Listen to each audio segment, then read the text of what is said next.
Alright, what's up everybody? It's the Erie Better Beer Bureau back at you with another review. I'm Dave, Pat, Mark, and Maury. Today we have one from the second Voodoo Barrel Collection release. This is Grande, Negro, Voodoo, Papi, which essentially is Big Black Voodoo Daddy in Spanish. Right. And this version here, they've brewed it up before, but it was a non-barrel aged version. They never bottled it, but this is aged in apple brandy barrels this time around. It's brewed with local maple syrup, locally sourced Serrano and Habanero chilies, cinnamon sticks, and whole Madagascar vanilla beans. So I think Big Black Voodoo Daddy is 12%. Yeah. So we're going to assume this is close to that. It's double digits. Who knows where it is now, yeah. Wow. Thick chocolate. Yeah. Cocoa almost aroma on this. See, the cinnamon is what jumps out at me. The chilies are what's jumping out at Chilies, me. yeah. The Chilies, chilies, cinnamon really, and chilies. Real sugary. Got burnt sugar and molasses or something real sweet. Yeah, yeah, really a nice mix of cinnamon, chilies. I mean, there's a nice sweetness there. Cinnamon. I mean, I'm getting tons Yeah. of the cinnamon in here. And I'm getting kind of like a prune, like a prune juice almost. Yeah? Yeah, I could see a little bit of dark fruits in the aroma. To go with the chocolate, the cinnamon, everything else. I think it smells real pleasant. The apple brandy is there, but it's not. It's behind those other aromas that we mentioned.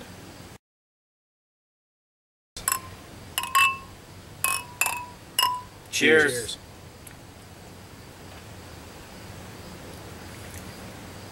Wow, that's spicy. Wow. Definitely peppers and cinnamon. Just Yeah, it follows those the are the nose. two big things I got right up front on my palate are peppers and cinnamon, and it was a nice blend too. It is, Not too much of either. It was one. a blast, though. Yeah. Like I mean, before I even got the beer in my mouth, that aroma matched right up with the first sip. Tons of cinnamon, tons of chili peppers. But then after the sip, I get the cocoa. I get a little of the brandy, but not a ton. No.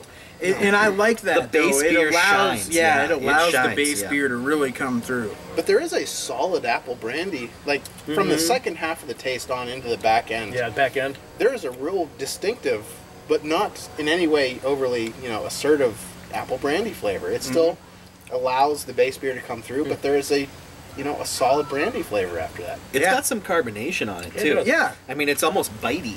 Yep. I'm getting For more me- apple brandy as I settle in. Me too.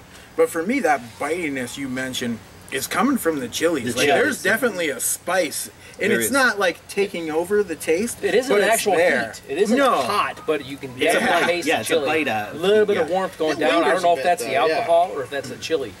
Adds I think it's a nice- combination of Yeah, it both. probably is, really. yeah. I think the alcohol and the chili kind of combined into this like Nice little little warming bite. smell, And, yeah. I mean, we might need a Tums after this Yeah. one. I'm gonna go 4.25. I think it's a great base beer. I think the apple brandy barrels added a nice dimension to the base beer. I've had the base beer alone. Now we've had the apple brandy variant. I like both of them, but I do like the apple brandy variant a little bit better. And I'm going to go 4.25. Good mix of flavors. I could have used a little bit better mouthfeel, but other than that, really, it's hard to really criticize anything on this beer.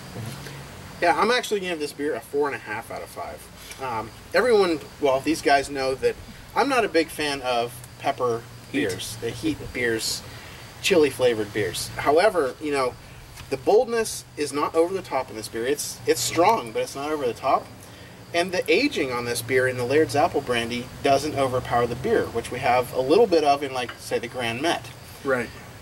Instead, they combine so that it really both showcases the base beer for this, as well as the barrel aging that just adds another extra component to this beer that is really enjoyable.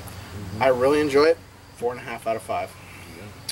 Yeah, I'm going to agree with Pat. I'm definitely going to give this a 4.5. Mouthfeel, a little bit on the lower, like medium or so. Big Imperial stouts, maybe a little bit more mouthfeel. But the other flavors that they have going on in this, the cinnamon, the chili, it's getting a little bit more heat as you go on. It's starting to be like a slow burn, and it's real nice.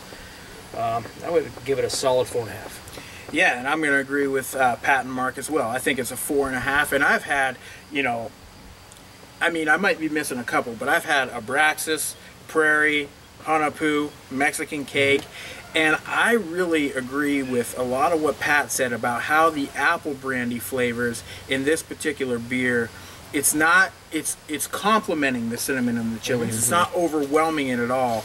And although it's not on the level of, say, a Hanapu for me, it's pretty darn good. I really think this beer the flavors in it are very well balanced. The only thing I could use a bit more of is the mouthfeel, but other than that, this is a pretty great beer. So until next time, Cheers. Cheers. I'm just Sorry.